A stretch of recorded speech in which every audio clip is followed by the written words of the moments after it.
అత్త మీద అత్తింటి మీద గౌరవం లేకపోవడం అంటారు.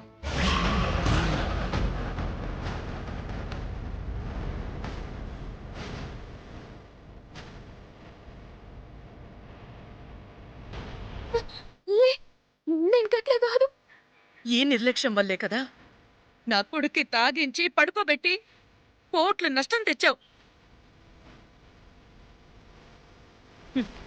ఆ దోషం పోగొట్టాలనే పూజ పెట్టుకున్నాను. దేవుణ్ణి కూడా లెక్క చేయలేదు. ఏ నా బిడ్డనక్కడే నీ బస్తీలోనే పెట్టుకుని కబడ్డీ ఆడిస్తూ కళ్ళు తాగుతూ వాణ్ణి ఇంకా దిగజారుస్తుంది.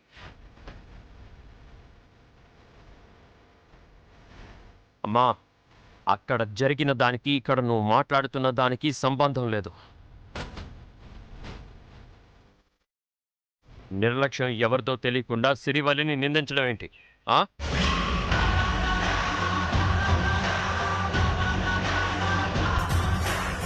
ఆ నష్టం జరగడానికి కారణం నేను అజాగ్రత్తగా ఉండడం. ఈ పూజకి రాకపోవడానికి కారణం నేను ఆ బస్తీ కుర్రాళ్ళకి మాటిచ్చి అక్కడే ఆగిపోవడం.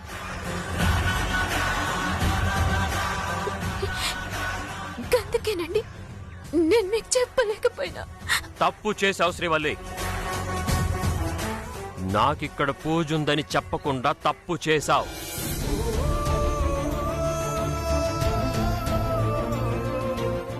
నాకు ఒక్క మాట చెప్పుంటే నేను టైం మేనేజ్ చేసుకునేవాణ్ణి. పెళ్ళైన దగ్గర నుంచి ఇక్కడ అక్కడ ఆచారాల పేర్లు చెప్పి నాకిష్టం లేనివన్నీ చేయిస్తూ వచ్చారు. ఈ పూజ మాత్రం కాదంటానా ఏంటి? అది నువ్వెలా డిసైడ్ అవుతావు?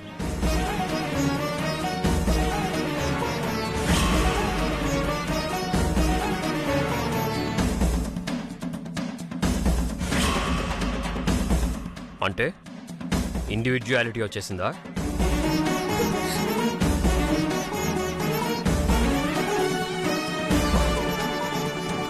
నువ్వు ఒక విషయాన్ని దాచాలన్నా నోరు తెరిచి చెప్పాలన్నా నాకు తెలిసి జరగాలి. నీకు నువ్వుగా నిర్ణయం తీసుకునే రైట్ నీకు లేదు.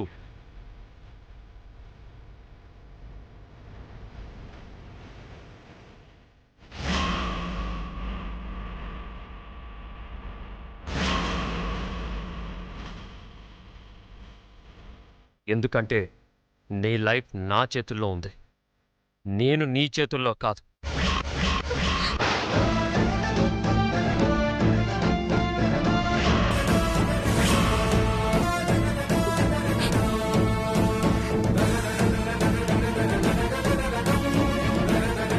నువ్వు నీ వెంట నన్ను తీసుకురావడం ఏంటి?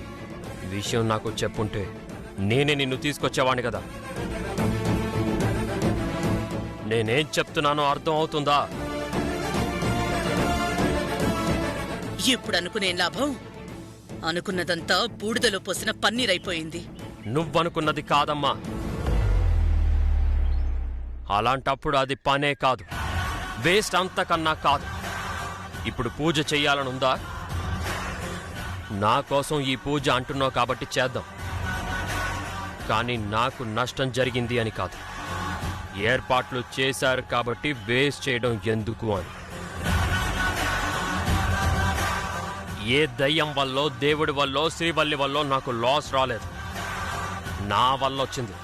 And that's it. కానీ బాబు, రాహుకాలం వచ్చేసింది. ఇప్పుడు పూజ జరిపించడం తగదు. వేల కాని వేలలో అంటే దేవుడు స్వీకరించడు. అందుకే పంతులు గారు, నేను కాస్త ఆయనకి డిస్టెన్స్ మెయింటైన్ చేస్తాను.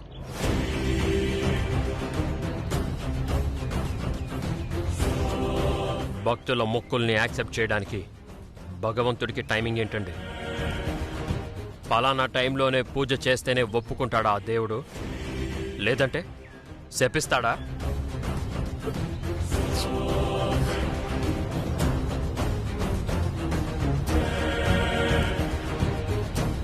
అన్నన్ని కండిషన్స్ దేవుడికుంటే దండం పెట్టే టైం నాకు లేదు. కాబట్టి సర్దేయండి పంతులు గారు.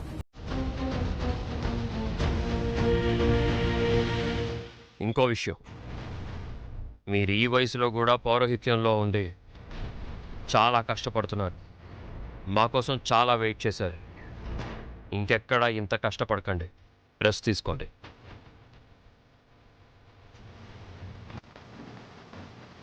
ఇలా రండి.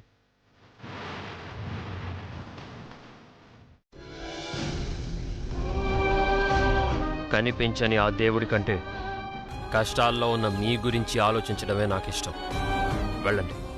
అలాగే బాబు. వంకేశ్వరి ఆంటీ, ఇంతకు ముందు ఒకసారి చెప్పినట్టు గుర్తు, మళ్ళీ చెప్తున్నాను, నువ్వు ఈ ఇంట్లో అడుగు పెట్టడం ఇదే చివరిసారి అవ్వాలి.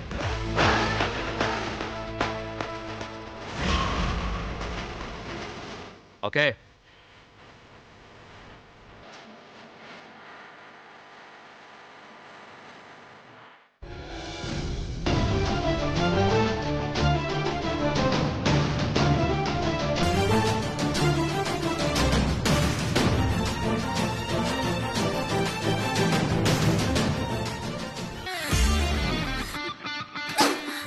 అమ్మా జ్వాల, ఏమైందమ్మా? ఏమైంది అమ్మా? ఆగాగు ఆగాగు ఆగు జ్వాల, ఆగు ఆగమ్మా. అరే అరే అరే ఆగు, నా మాట వినవా? ఆగాగు ఆగు. అరే జ్వాల ఆగు, ఆగమ్మా. జ్వాల ఆగు ఆగు ఆగమంటున్నా, ఆగమంటుంటే. జ్వాల ఆగు, ఆగమ్మా ఆగమ్మా ఆగమ్మా. జ్వాల ఆగు, నీ పిచ్చి పెట్టిందా? ఆగు ఆగు. వస్తువులను పగలగొట్టేస్తే కోపం చల్లారిపోతుందా? ముందు బాగా ఆలోచించు, కాస్త సహనాన్ని తెచ్చుకో. అసలేం జరిగిందమ్మా? చెప్పు చెప్పమ్మా, ఏమైంది? మీరు చెప్పినట్టు ఆ సామ్రాట్ గాడి మీద పోడిపోయాను డాడ్. అదేలా? అలా ఎందుకు జరుగుతుందమ్మా? నీ టీం కబడ్డీలో ఛాంపియన్స్ కదా, ఎలా ఓడిపోతావు? ఆ నమ్మకంతోనే వాడికి ఎదురెళ్ళాను. ఆ నమ్మకంతోనే నా టీం ని బరిలోకి దింపాను. వాడిని గెలిచి ఆ స్థలాన్ని సొంతం చేసుకుంటానని వెళ్ళాను. కానీ నా టీం నేను చిత్తుగా ఓడిపోయాం. ఇది నమ్మశక్యంగా లేదమ్మా. ఆ పక్కన టీము అల్లరి చిల్లరగా తిరిగేవాళ్ళు, నీ వైపు ఒక్కొక్కడు ఫుల్ ఫామ్ లో ఉన్నారన్నావు కదా. గెలుపు ఖాయం అన్నావు, ముందంజలో ఉన్నావు అన్నావు కదమ్మా. నీకు ఫోన్ చేసినప్పుడు గెలుపుకి అంగుళం దూరంలోనే ఉన్నాను డాడ్. కానీ ఆ మరుక్షణమే అంతా మారిపోయింది. పక్కన ఉన్న ప్లేయర్ కి దెబ్బ తగిలిందన్నావు, వాళ్ళు మ్యాచ్ వదిలేసింది అని కూడా అన్నావు. అప్పుడు గెలుపు ఖాయమైపోయింది. కానీ వెంటనే ఎవ్వరు ఊహించని విధంగా డైరెక్ట్ గా ఆ సామ్రాట్ గాడి బరిలోకి దిగాడు.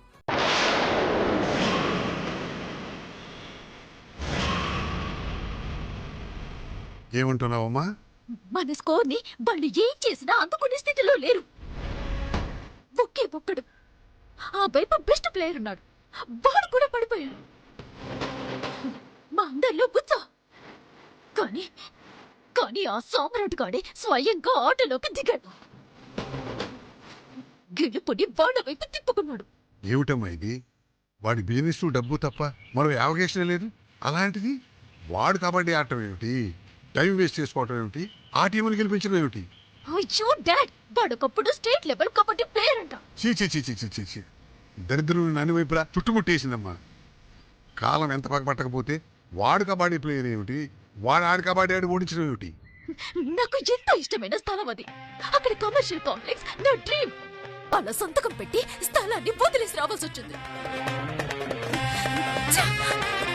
ఏం చేస్తామమ్మా, కొన్నిసార్లు అంతే, తాడు కూడా పామై కాటేస్తుంది.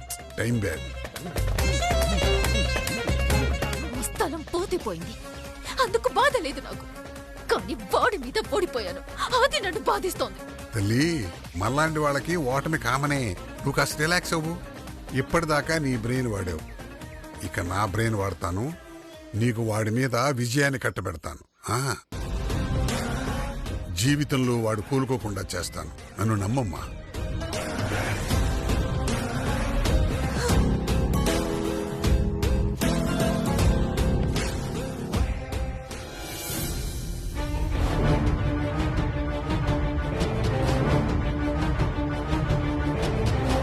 రే సామ్రాట్, ఏంట్రా?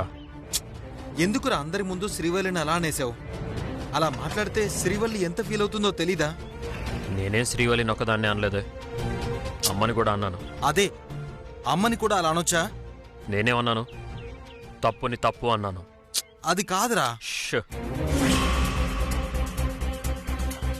నేను వెళ్ళిన చోట ఏం జరిగిందో, నేనెందుకు ఆగిపోవాల్సి వచ్చిందో తెలియకుండా శ్రీవల్లి నన్ను టైంకి తీసుకురాలేదని తనని తప్పు పట్టడం అమ్మ తప్పు. అమ్మ ఇంట్లో పూజ ఏర్పాటు చేసుకుందన్న విషయం నా పక్కనే ఉన్న శ్రీవల్లి నా నోటీస్కి తీసుకురాకపోవడం అది శ్రీవల్లి తప్పు. కానీ నువ్వు శ్రీవల్లి ముందలా బిహేవ్ చేస్తే నువ్వు తన దృష్టిలో తగ్గిపోతానా? ఆ ఛాన్స్ లేదు, ఉండదు. ఎందుకంటే శ్రీవల్లి లైఫ్కి నేను అసెట్. కానీ శ్రీవల్లి వల్ల నాకు ఈ స్టేటస్ రాలేదు. కానీ ఏ విషయమైనా ఎంత కఠినమైందైనా చెప్పడంలో తేడా ఉంటుంది కదరా. మేకప్ వేసుకొని మొహాన్ని మార్చుకోవడానికి నేను ఆడదాన్ని కాదు. కన్విన్సింగ్గా చెప్పి క్యారెక్టర్ని కవర్ చేసుకోవడానికి నేనేం తేడాగాన్ని కాదు, మగాణ్ణి. ఈగో అండ్ ఇండివిజువాలిటీ ఉన్న క్యారెక్టర్ ఉన్న బిజినెస్ మ్యాన్. ఈ సామ్రాట్ క్యారెక్టర్ అంటే అభిప్రాయం కాదు, గంటకోసారి మార్చుకోవడానికి నిర్ణయం. నా తల్లి నా మైండ్కి దగ్గరగా ఉండాలి, నా భార్య నా టైంని ఫాలో అవుతూ ఉండాలి. అలా అయితే చూసే వాళ్ళందరికీ తప్పుగా కనిపిస్తావురా. రాముణ్ణి అంచనా వెయ్యాలంటే సీతని అడవులకి పంపాడన్న విషయం తెలిస్తే సరిపోదు. శూర్పణఖ నీడని కూడా తాకనివ్వలేదు అన్న కమిట్మెంట్ కూడా తెలియాలి. అది కాదురా సామ్రాట్. ఆఫీస్లో విషయాల గురించి చెప్పుకోతాం, ఆడవాళ్ల పంచాయతీ గురించి మనకు అనవసరం. చక్రితో మాట్లాడి ఆ న్యూ డిజైన్ సంగతి ఏంటో చూడు.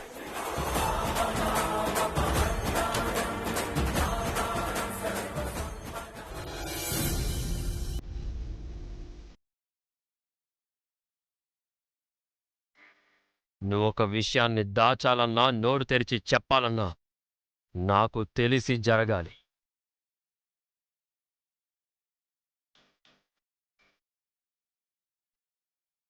ఎందుకంటే నీ లైఫ్ నా చేతుల్లో ఉంది, నేను నీ చేతుల్లో కాదు.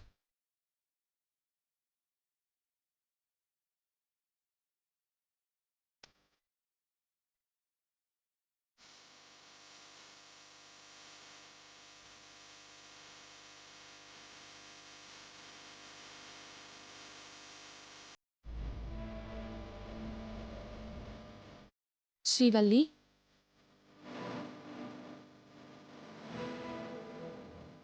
సామ్రాట్ అన్న మాటలకి బాధపడుతున్నావా?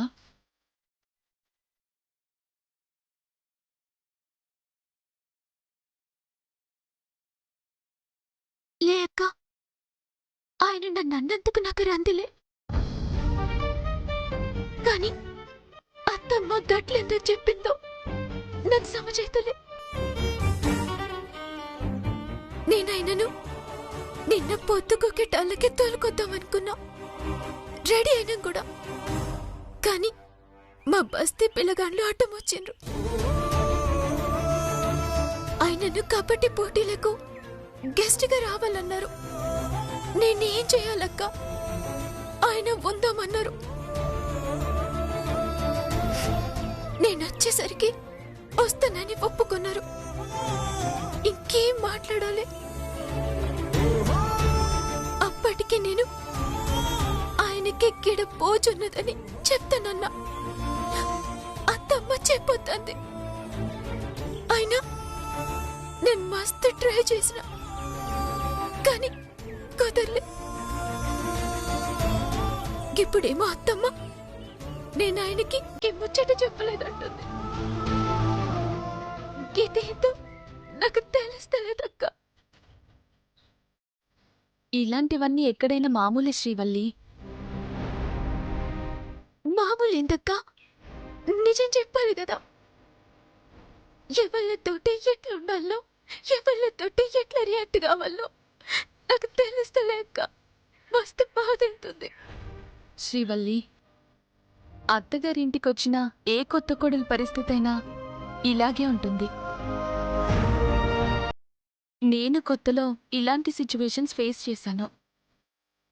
ఎందుకంటే మనత్తగారే కాదు, ఏ అత్తగారైనా తన కొడుకు కోడలు కొంగు పట్టుకొని తల్లికెక్కడ దూరం అవుతారో అని వాళ్ళ భయం. ఆ భయమే వీటన్నింటికి కారణమవుతుంది. అరే గట్లెట్లుంటదక్కా? తల్లిని కొడుకుని కోడలు దూరం చేస్తుందా? నేను కసాటి దాన్ని కాదు. అది నాకు తెలుసు, కానీ మన అత్తయ్యకి తెలీదు. తెలియడానికి కాస్త టైం పడుతుందమ్మా. మన అత్తయ్య చెడ్డది కాదు, కానీ కంగారెక్కువ. లేనిది ఉన్నట్టు, ఉన్నది లేనట్టు ఊహించుకుంటుంది. ఊరికే మనసులో ఏవేవో పెట్టుకుని బాధపడకు. వెళ్ళి కాళ్ళు చేతులు కడుక్కొని దీపం వెలిగించు. గట్నే అక్క.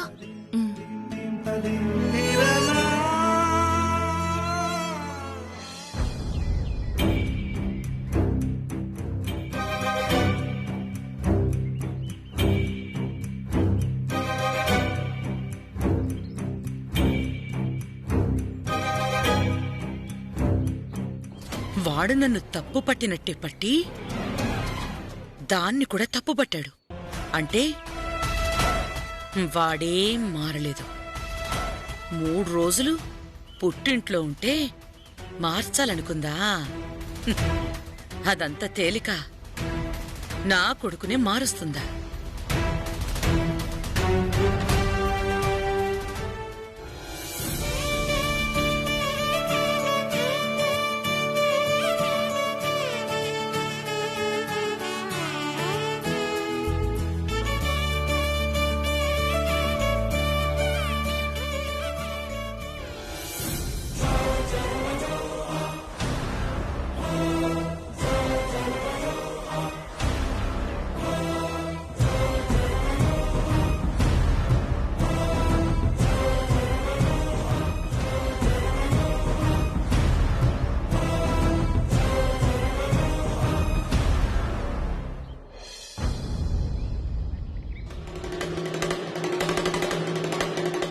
ఏందత్తమ్మ గట్ల చూస్తుండ్రు? పొద్దుకోకుతుంది కదా అని దీపం పెడుతున్నా. దీపం పెట్టు, తప్పులేదు. కాని ఇంట్లో కుంపటి పెట్టకూడదు. గదేందత్తమ్మ గట్లంటుండ్రు? ఆహా, అంత అమాయకంగా మొహం పెట్టుకో. నాకంతా తెలుసు.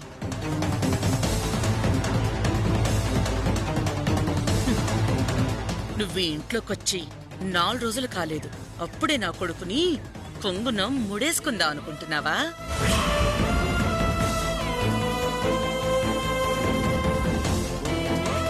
లే, నేను గట్ల అనుకోలే. ఎవరికి తెలీదు నీ నాటకాలు. 3 రోజులు మీ ఇంట్లో ఉన్నాడు కదా నా కొడుకు. నువ్వు, మీ అమ్మ, ఆ ముసల్ది అందరూ కలిసి నా కొడుకుని మీ వైపుకి తిప్పుకుందా అనుకున్నారు కదా?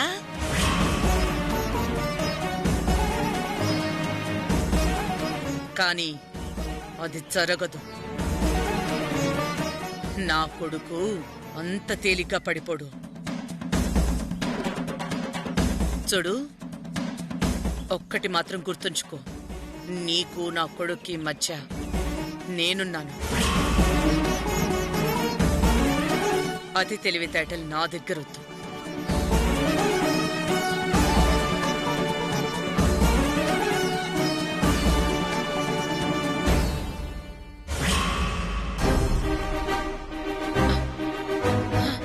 ఏ అత్తైనా ఇలా ఉంటుంది.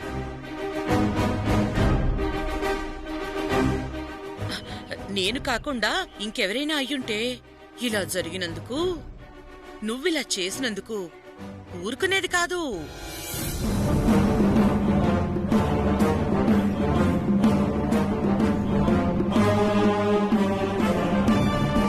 కాని నేనలాంటి దాన్ని కాదమ్మా. నాకు మీరు తప్ప ఇంకెవరున్నారు? మీరిద్దరూ అన్యోన్యంగా ఆనందంగా ఉండాలి. మీరు తినగా మిగిలింది ఏదో ఓ 4 మెతుకులు నాకు పెడితే అంతే చాలు.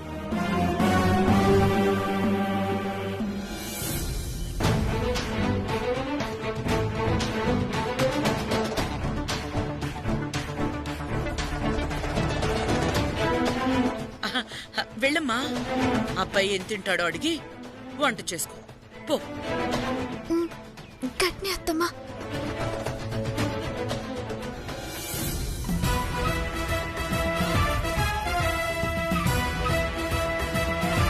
అమ్మో అత్తయ్య, నటనలో సీనియర్ అనిపించావు. మైండ్లో అనుకున్నది చాలు, వెళ్ళి పని చూసుకో.